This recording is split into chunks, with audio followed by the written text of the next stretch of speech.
Who in the Miami Dolphins offense graded out the best in their preseason week 2 contest against the Commanders? We've checked the tape, and I got my grades here today on Locked On Dolphins.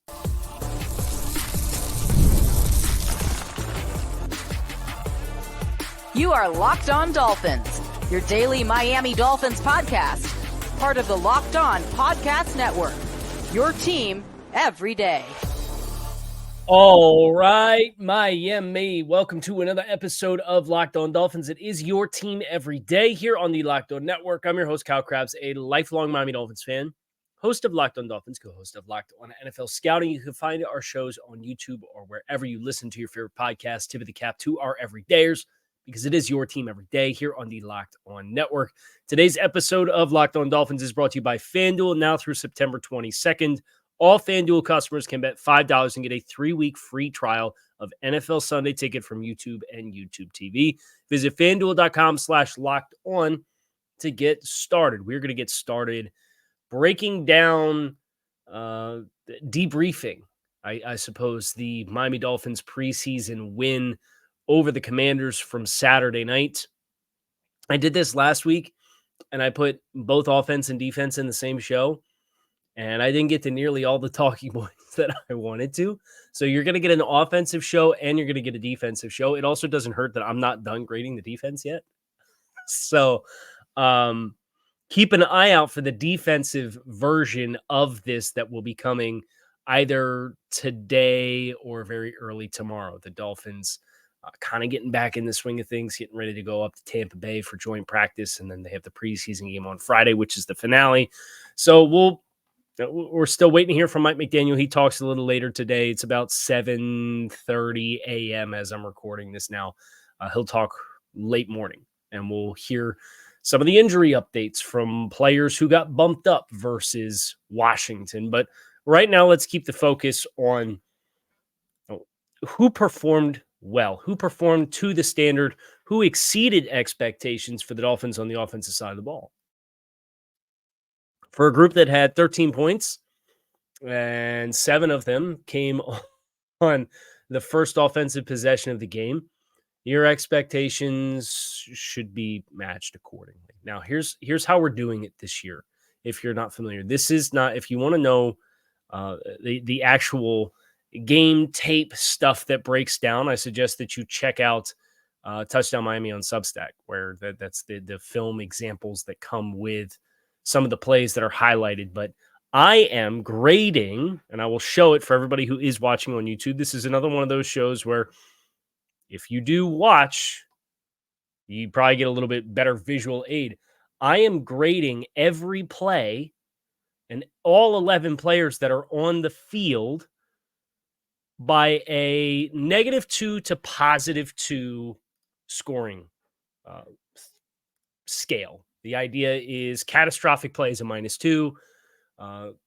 Best play you've ever seen is a +2, right? And if you achieve the base fundamental expectation of the play, it's a 0. It's a net 0. So does your performance tilt you on either side of that equilibrium?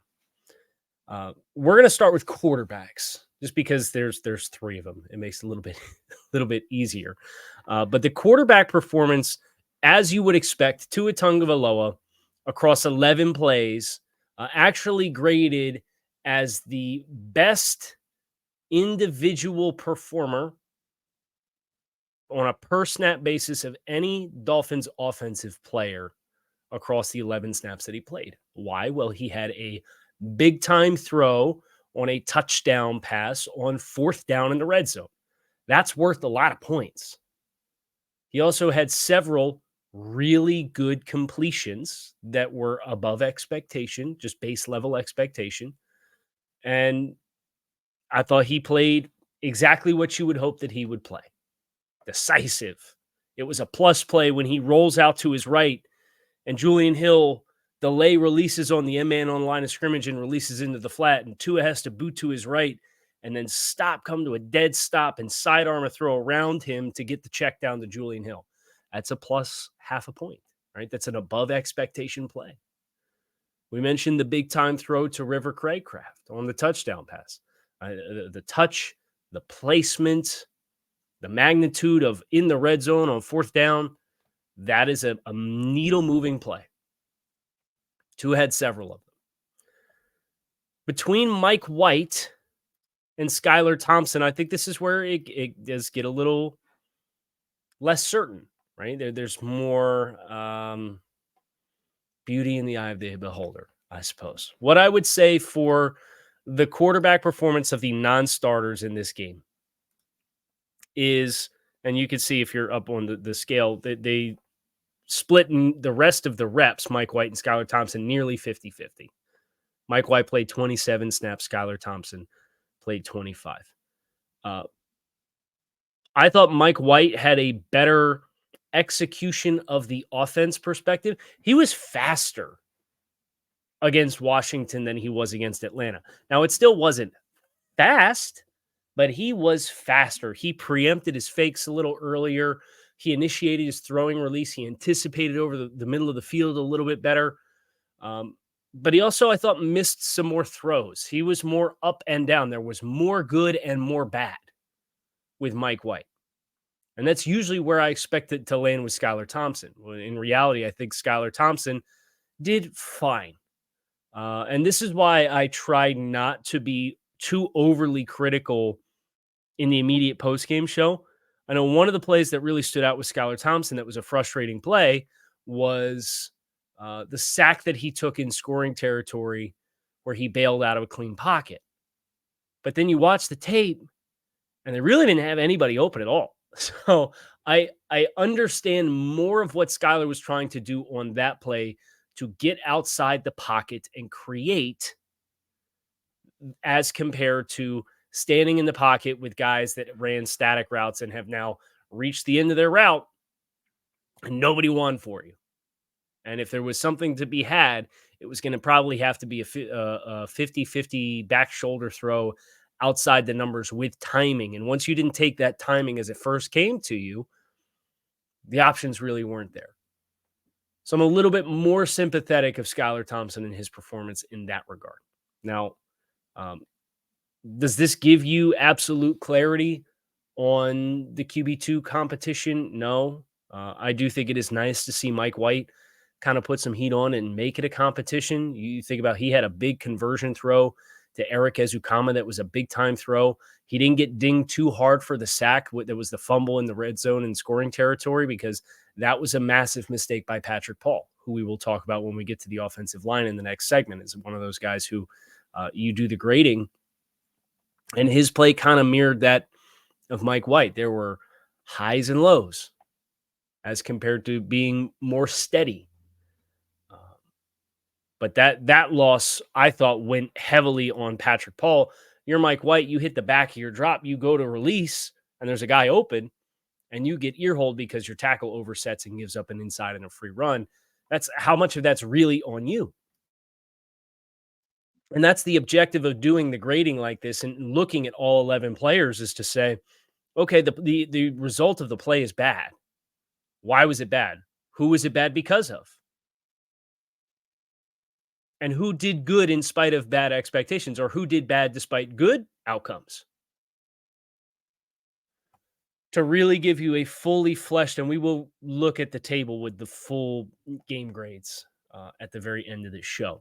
But and you can also find it over on Substack on Touchdown Miami as well. I'll be publishing these. It's not published for week 2 yet, but you're getting it first here on the show. And then the full thing with some film breakdown will go up on Touchdown Miami. So you know what to expect and where to find more of this to help give you more context of who won, why they won, who lost, why they lost, and what it means for this upcoming week against Tampa Bay. That's the quarterbacks. Now we're going to get into the offensive line group next here on this episode of Locked On Dolphins. So make sure that you stick with us. Passion, drive, and patience are not just the formula for winning championships. It's also what keeps your ride or die alive. eBay Motors has everything you need to maintain your vehicle and level it up to peak performance, from superchargers, roof racks, exhaust kits, LED headlights, and more. Whether you're into speed, power, or style, eBay Motors has you covered. With over 122 million parts for your number one ride or die, you'll always find exactly what you're looking for. And with eBay's Guarantee Fit, your part is guaranteed to fit your ride every time, or your money back, because with eBay Motors, you're burning rubber and not cash. With all the parts you need at the prices you want, it's easy to make your car the MVP and bring home the dub. Keep your ride or die alive at ebaymotors.com. Eligible items only. Exclusions do apply. eBay Guarantee Fit available only to U.S. customers. Offensive line performance had some, how do I say this? High water marks. It had some encouraging developments. And then it had some marks that leave you a lot of questions. Let me start with this. The inspiration for this grading process, and I tried to spread this conversation out today as compared to last week and taking the first 8 minutes of the show to talk about it, because I know that was some negative feedback that I got. Is the foundation of this is how Pro Football Focus does their film grading, right? And it used to be way back in the day, back when I was in college, it would just be for the season aggregate, what your grand total was of plus half a point, plus a point, plus 2 points, minus half a point, plus a point. And like guys had scores at the end of the year that were like 100, right? Guys that were the elite of the elites. But some guys were a 0. Some guys were negative. What they've done since is they converted all their grades into a score out of 100 to make it a little bit more tangible and digestible, kind of like Madden grades, right? Everybody knows it's out of 100 and you can relate to it much easier. I'm not necessarily looking to do that. I'm looking to identify on a per snap basis who are your peak performers, who are making the most consistent contributions in a positive way above expectation on a per snap basis. So I say that, and hopefully that carries a little bit more weight when we look at the offensive line grades and we see Kendall Lamb and Jack Driscoll and Austin Jackson were the top 3 graded performers for the Dolphins offensive line. And for the second consecutive week, Jack Driscoll's name is up here. Jack Driscoll was one of the best 3 performers from the entire team offensively against Atlanta. And here he is again. He played 25 snaps. He played about half the game. And a lot of really consistent contributions. I believe, off the top of my head, I could go back and look. Jack Driscoll. I believe I only had Jack Driscoll down for 1 negative play. Maybe, 1 negative play the entire game. The rest was at least expectations, and then there were above expectations. Hey, that's a nice play. That's a really good execution of that concept. And that's the biggest takeaway from the scoring project in its totality thus far. Now, he's not running with the ones. Lester Cotton ran with the ones this week, and he was fine. He met expectation on 11 snaps.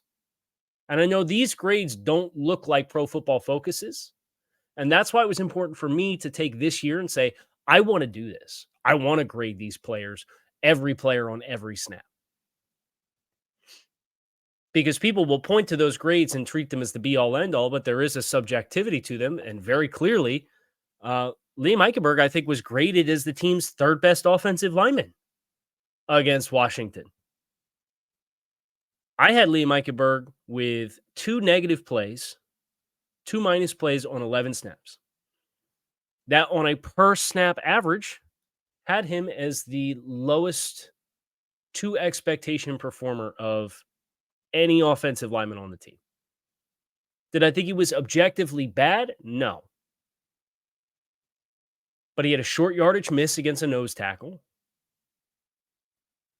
And then he had another opportunity where he failed to gain any ground at the point of attack, ends up on the ground and creates a pileup that forces the back to cut the ball.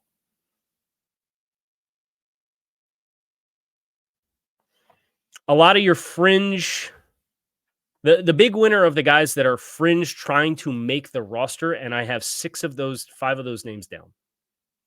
Because I think Kendall Lamb, Jack Driscoll, Austin Jackson, Patrick Paul, Robert Jones, Lester Cotton. Well, I guess you could probably throw Lester Cotton in there. So that makes it 6. Those guys are pretty safe projections when you add Teron Armstead to the mix. And then Aaron Brewer, obviously. That gives you a lot of guys competing for not a lot of spots. I thought Andrew Meyer, the undrafted free agent center, was markedly better this week than he was last week. And I think it's a shame at the very end of the game, late in the game, he had a couple of losses, including a really ugly loss for a sack on Mike White that took him, like he would have been in the between Austin Jackson and Jack Driscoll.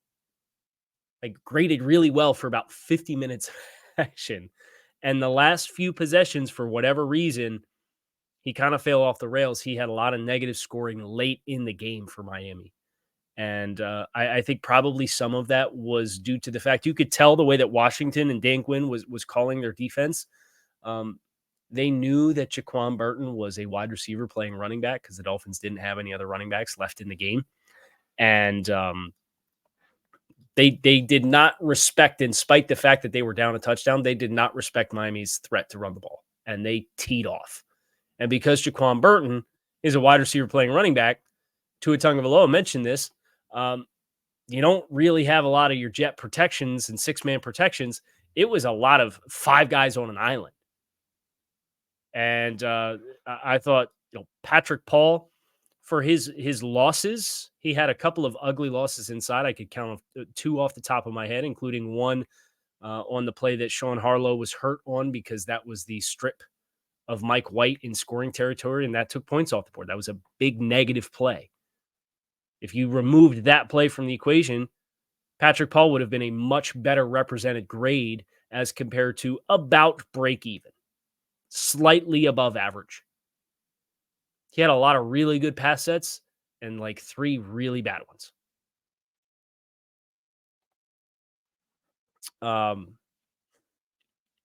Encouraged by the performance of Paul, knowing full well he's your 4th tackle. And I think you see lots of ways in which the Dolphins are getting him valuable reps. And the circumstances of the game even expanded that even further, where they did have to run 5-man protections and were forced to take some more straight drop back and play quick game, even though they were winning late in the game. I'll take that all day long as far as developmental reps for a young tackle. We're going to get into the skill group next here on this episode of Locked On Dolphins. Make sure that you stick with us. Today's episode of Locked On Dolphins is brought to you by FanDuel. We talk about FanDuel often here on the show. It's America's #1 sportsbook. We have something a little different for you. Now, through September 22nd, all FanDuel customers can bet $5 and get a free 3-week trial of NFL Sunday tickets and YouTube via YouTube TV and YouTube. Then you get a YouTube TV base plan. You'll be able to register and watch every regular season Sunday afternoon out-of-market game. All you need is a Google account and a current form of payment, and you can cancel at any time. Visit FanDuel.com/lockedon to download America's #1 sportsbook.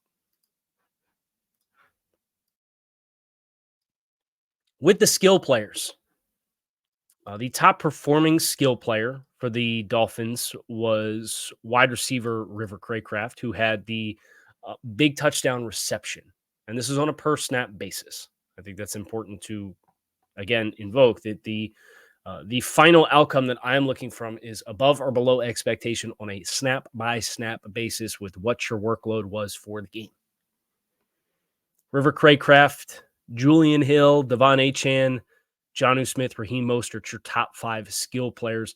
I will shout out Eric Ezukanma, who had the biggest total game contribution score as far as like net number of plays that were plus or minus, and he had 2 explosive plays, which are worth more points. But he also played 36 snaps, and that's why his per snap contributions aren't ranking as high as some of the guys like River and Julian Hill and Devon Achane And Jonnu Smith, who played anywhere from, Raheem played 9 to 15 snaps for those guys apiece. So when Eric plays 36 and is rendered for a lot of them as a non-factor and a net zero because he executed his assignment with no impact on the play, but then he hits those couple of explosives with the slot fade from Mike White. He runs a basic for a conversion on a long down and distance situation. That was a really nice rip from Mike White. Those plays pop big time. Julian Hill, Jonnu Smith. Really neat seeing 2 tight ends here high up on this list, despite not playing a whole lot of football. Jonnu played off and on the whole first half. His biggest loss was on one of Miami's late down runs, on the opening possession. He is in line, and he is assigned with cutting off the front side Sam backer, which was Frankie Louvu, who was formerly of Carolina, who signed a big, more than $10 million per season free agent contract. And Louvu's on his inside gap. And Louvu is crashing down hard, and it's 3rd and short. And Jonnu can't get across his face, and Louvu washes both of them down, and it helps to stuff up a Raheem Mostert run and prevent it from being converted on 3rd and 1. So what do the Dolphins do? They come out, they flip the formation. It's 4th down. They flip the formation. They put Julian Hill in the inline role and put him in for Jonnu Smith, and they say, we're going to run it again. And they ran the same concept. Julian Hill successfully cuts off the crashing Sam linebacker who's coming down hard, trying to fit the C gap. And they convert the run and get 2 yards on 4th and 1. So it's cool to see that play out through the course of the game. And it's a nice reminder. Jonnu did have a couple of plus reps in blocking, but they were in space. They were not inline reps. Julian Hill is kicking butt as an inline player. To the point where, we might get to the point where he passes Durham Smythe on the depth chart. I don't think that's outside the realm of possibility. And this is why I love Julian Hill so much. If you asked me in May my thoughts on Julian Hill, I'd say, well, it's kind of incomplete developmental player. There's an upgrade opportunity there. But I love players who come into the league and they earn it every year. And Julian Hill, to his credit, he earned a roster spot last year, but you could tell he was raw. He looks like a different player. As a guy who's been given nothing, he was undrafted, he earned a 53, he earned 300 snaps of playing time, and now he's doing it all over again and leveling up his game. The amount of respect that I have for guys like that in the league is huge. And he looks like a different stratosphere of a player. And the good news is, I think you can have that with Jonnu Smith as embodied by that 3rd and 4th down short run exchange that you saw on the opening possession. Go back and watch it. They ran the ball in succession on 3rd and 4th and short. Jonnu Smith's on the left side. Louvu crosses his face. He gets ridden down into the track of the back. Tackle for loss. Julian Hill, you're going to go play inline. You're going to go protect the C gap. Don't let him cross your face. Not only does he not let him cross his face, he gets turned and turns out the gap to help convert the run. A player who scored really well in the first performance against Atlanta did not necessarily score as well this week around, but still I thought did a few nice things. Was undrafted free agent tight end Hayden Rusi. Had a couple of nice blocks, but he also missed more blocks this week than he did last week against Atlanta, but he did have some contributions in the pass game. He drew a pass interference. He did have 2 receptions, including one that was a nice chunker over the middle of the field. I look at the breakdown of the guys who did not score well on a per snap basis. particularly the bottom four guys that are all wide receivers, right? Braylon Sanders, Jaquan Burton, Willie Snead, Mike Harley. And I have a lot of respect for Jaquan Burton going out there and playing running back, right? That's a hard ask. He played 31 snaps, a lot of them at running back, is releasing out into routes out of the backfield, despite Miami trying to milk the clock and get out of there with a win because he doesn't know how to play running back. Like, that's a hard thing to do. I respect the effort that it took there, but it was a limiting factor. Some of his rush opportunities that he did get are with the ball in his hands. Thought maybe they left some yards out on the field. Willie Snead on the Eric Ezukama off-schedule end-around play. Missed a big block there. He did have one nice reception, but overall, I thought Snead and Braylon Sanders in particular were guys that you wanted a little bit more from than what you got. I think it's an affirmation. Those guys are camp bodies. We're getting through training camp with them. And you really have to resolve one spot, which is your wide receiver 6. Who is that going to be? Or do you carry 7? Teams have done it. If the Dolphins did it, I'd be very surprised. Best performers from skill players, again, River Craycraft, Julian Hill, Devon Achane, Jonnu Smith, Raheem Mostert. But if you stack the whole board, top performers for the Dolphins offensively, I'm going to give you your top 5 that graded according to me grading the tape. Per snap contributions, best performers in week 2 of the preseason, Tua Tagovailoa, quarterback, across 11 snaps. River Craycraft, wide receiver, across 11 snaps. Julian Hill, tight end, across 12 snaps. Devon Achane, running back, across 13 snaps. Kendall Lamb, across 11 snaps. All those guys played early. Not surprised. Honorable mention to Jonnu Smith, Jack Driscoll. Bottom performers, Liam Eichenberg, across 11 snaps. Mike Harley, across 13 snaps.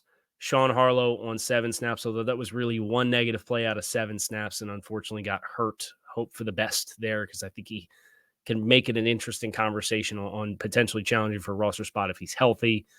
Willie Snead, wide receiver, across 17 snaps. Jaquan Burton, running backs, wide receiver, across 31 snaps.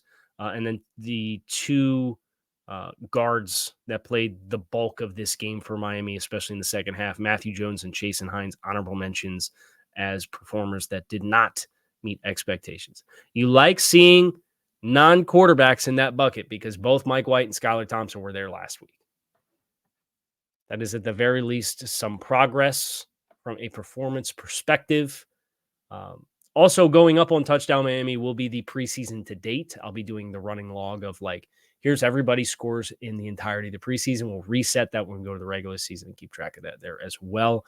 So defensive version of this is coming soon as I'm done grading the tape. And as you can imagine, 11 players on every rep takes a little time. So at least you get the offensive version now. You can find it and all of our shows on YouTube or wherever you listen to your favorite podcasts. I appreciate you guys for checking out the show. Make it a great rest of your day. I will be back to talk more Dolphins football with you all soon. Go Fins.